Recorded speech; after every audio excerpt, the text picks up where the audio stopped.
How are you? A little tired, but we're good. Happy Monday, guys. Happy Monday. Bears go in, and as the Eagles postgame show that I watched on demand over the weekend with Ron Jaworski and a bunch of others, they said, we haven't seen our team get, their words, not mine, punked like that, where the Bears ran it down their throats. When you sat down at your laptop to write your post-game story, which I read and is a great read, everyone should read it, how stunned are you that you were writing what you were writing?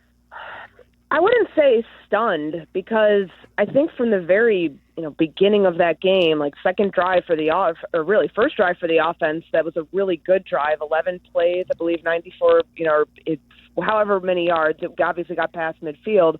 There were two identical 11-play drives. The second one ends in a touchdown, and I'm like, okay, that's they're setting the tone early. And like when you use the word punked, like when I'm watching that multiple holes open up to the right of center, to the right of Drew Dahlman, and seeing DeAndre Swift and Kyle Monungai like running through those, I'm like, they're pushing that defensive line back, and they are pushing them around. Like the Eagles' offensive line for so long got all of the kudos and praise in the NFL, and to watch the Bears be the best unit on both sides of the field all day up front, like I wouldn't say it's surprising. It's just kind of like almost a surreal changing of the guard in real time. That's the medal that they held for so long, and they were so proud of that because that opened up so many things that offense did to be one of the most explosive in the NFL last year. Now you're seeing the Bears do it, and that's something that is the mark of a really good team. Yeah, the offensive line, Courtney, just surprised me because just the previews that you were talking about before the game, just talking about how strong that defensive line is for the Eagles. And all my Eagles media friends are saying, I can't believe that we were moved to the point where the Bears offense was getting to the second and third level on this defense. That's not what I expected to be broken on the Eagles. It actually surprised me.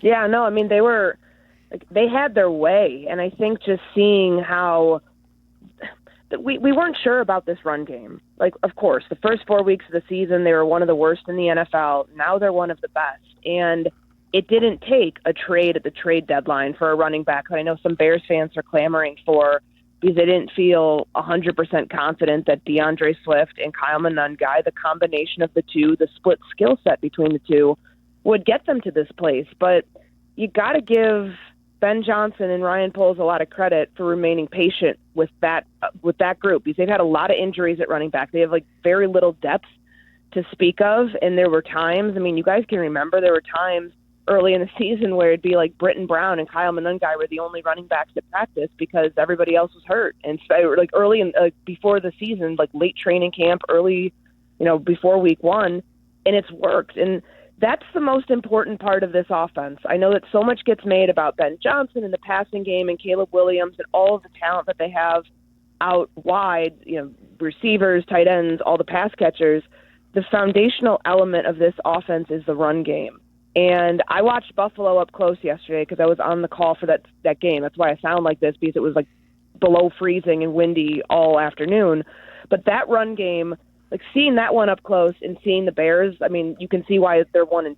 They're really, really good, and they rotate their backs through. They utilize a lot of different formations. They run out of different formations, and they're just dominant up front.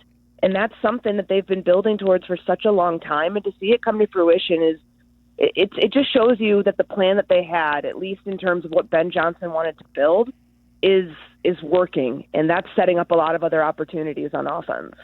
Courtney, there are people that have called in, and we've had this discussion with Tommy Waddle about going out and adding an elite pass rusher either at the deadline or over the summer when Parsons or Trey Hendrickson, these guys are holding out. Other than Parsons, who Jerry Jones said, I targeted Green Bay and that's where I was sending him. The Bears called on Myles Garrett, and Trey Hendrickson never got traded, and the Bengals said, we're not dealing him, so they didn't. Now he'll probably walk away for nothing, so I don't understand how they do their business there. But are you surprised that the Bears didn't go get one, A? B, Do you think they're regretting that decision? Not surprised based on, I mean, they did call around on the big names. Those big names were too expensive. And they've made big moves at the trade deadline before. I don't think that you can make one every single year, especially the cost of what it would have been to have gotten one of those premier pass rushers, whether it was, obviously they were never moving Myles Garrett in Cleveland, and Cincinnati was the same thing with Hendrickson. Max Crosby's name comes to mind, and I'm sure, even with the Raiders as bad as they are right now, they're still probably happy that they held on to a foundational piece of their team, because you don't let guys like that go out the door that often. Thus, on the Bears side of things, paying for a player like that, it hinders what you could potentially do in the future. So no, I'm not surprised about that. I am surprised that the takeaways remain at as high of a clip as they do, despite having an inconsistent pass rush. Like, that's something that just doesn't usually add up, to where the rush and coverage aren't married together and you're not getting pressure up front consistently.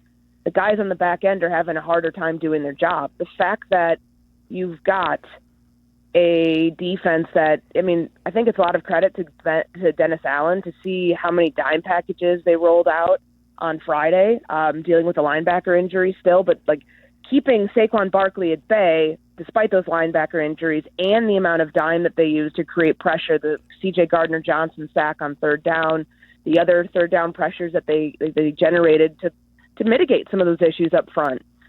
To me, that's the part of good coaching. And I don't know if that part's sustainable forever. I think they do obviously need more talent up front and guys that can consistently win. Montez Sweat has had a nice streak since the Washington game, but I do think they'll eventually need more. But right now, what they're doing is helping them get by, and it's what they're going to have to rely on if they, they're close to the playoffs right now. I think it's fair to start talking about it, and I think that if that area gets exposed in the postseason, then of course that emphasizes it even more, that that's where you need to spend resources. But I think they already know now that has to be priority number one come free agency in the draft. And myself included, and I want to maximize every single thing. That's why I get frustrated. That's why my frustration comes about, because I have such a talented group. There's the whole team, really, special teams, defense. But speaking on offense, we have such a talented group and special group, and we got guys that really care, and so we can do something special for Chicago. The frustration comes in just because you want to maximize. You don't want to waste time. You don't want to waste a year or anything like that. And that's why we get up. That's why I get up every day. And so we haven't hit our pinnacle yet in the sense of a team and execution, offense, and we're still winning these games. And so that's really important. And that's why I'm extremely excited. But you go watch the film and you see all these explosive plays. Or you see all these small details that show up. Are awesome to learn from after the game, but in the moment, you want to hit those. You want to, have these moments and just hit on all cylinders. And so that's coming, and we're going, we're going to show our best ball here soon. Courtney, what'd you think of Caleb's performance? Well, he made the big throw when he had to. The one to Kmet was a beauty. Cole, the way that he hauled that thing in over the top too, it's those special moments that you can live with the other stuff, I think, if you're a Bears fan, where there was one that he threaded over the middle of the field to Colston Loveland, beautiful throw, beautiful catch. The Cole one stands out. But within all of this is the important context that even Caleb talks about week to week, that he's getting frustrated that he's missing throws that he normally doesn't. And he had a 27% off-target percentage. That was his second lowest this season. His 47% completion percentage was his second lowest of his career. You can't ignore those things, but I do think that those things can be mitigated by the success of the run game, which I think was why it was a little baffling in that middle 8 of the game that they went away from it. The bad 2-minute drill that they had at the end of the first half, where just, there were some, back-to-back off-target throws right before the Luther Burden one that really effectively did nothing because it was 7 yards and then the half ended. And then, the drive where he gets sacked. And yes, Ozzie Trapillo ran into him because he, got blown by. But little things like that, when you're in passing situations where it didn't feel like they had to be, that's the part that you hope that they can work. They hope at least that they can work their way out of. But I do think that the run game, as good as it is right now, when it looks like it did Friday, that's when you lean there and you worry about the Caleb of it all in smaller doses, because you know he can make the special throw. It's just doing that consistently when there's the other stuff going on whether he's on the run, whether he's from the pocket, he's missing throws that he normally doesn't. Like, that's something that I think Ben Johnson has talked about a lot. And the deep ball accuracy, all of those things are just, not where it needs to be yet for him.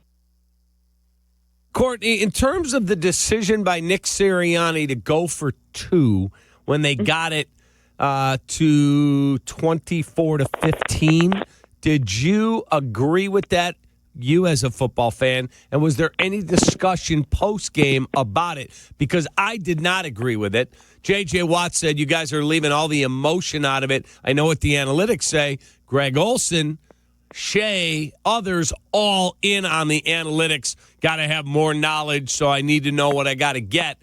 I thought the game effectively ended right there when they didn't get it. What was your takeaway? Yeah, I mean, the whole idea of taking the emotion out of the game, I do understand that.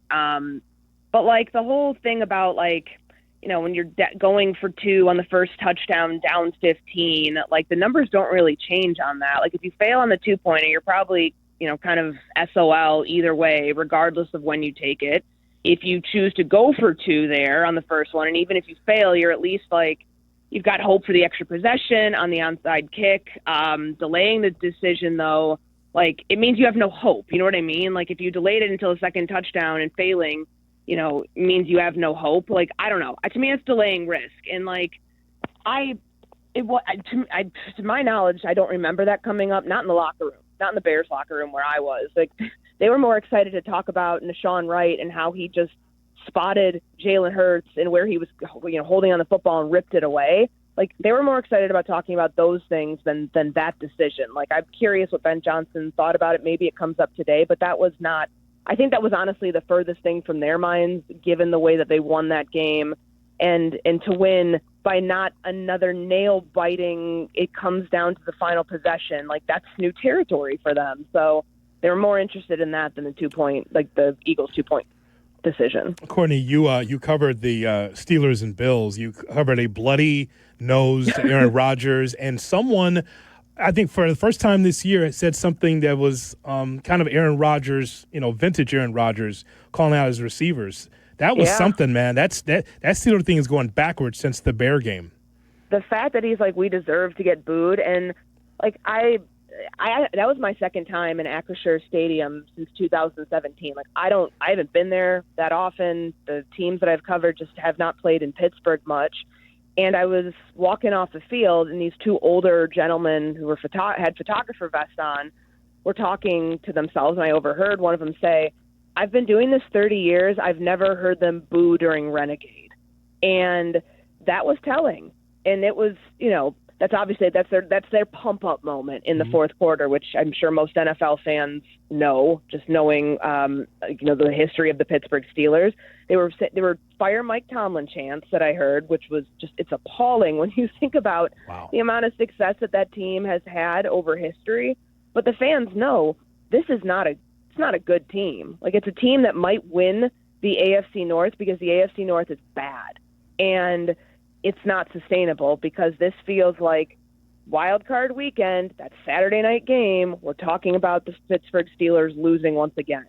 And, Rodgers saying what he did yesterday about how, he and Jonnu Smith weren't on the same page. And I didn't hear a lot of I statements in there. I heard a lot of, frustration from the quarterback that had the trickle-down effect. And it's a week removed from the defensive players like T.J. Watt saying what they did following that Bears game and how the margin is so thin for this team now. Like, they've got the Ravens next week, and they face the Ravens twice to end the final 5 games of the regular season. I mean, the Ravens don't look great right now, but you can't play like you did yesterday and expect to beat Baltimore. Not at home, not on the road, not anywhere. And it is kind of like, this whole weekend was like such a weird twist of the mind. You've got the Ravens losing in the way that they got their ass kicked by Cincinnati. Like, that game wasn't close. And I know that people will look at that and be like, oh, Joe Burrow must have been great. He was fine. That was Evan McPherson who won them that game, if you're being honest about it.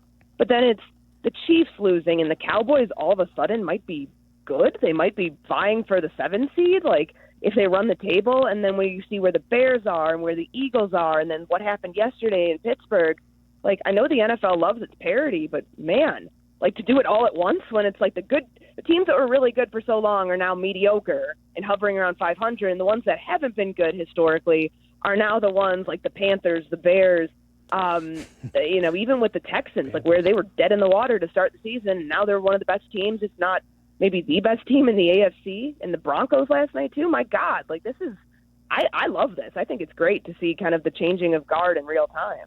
Courtney, have a great week. I'll see you in Green Bay. Bring your gloves. I will see you guys there. Take care.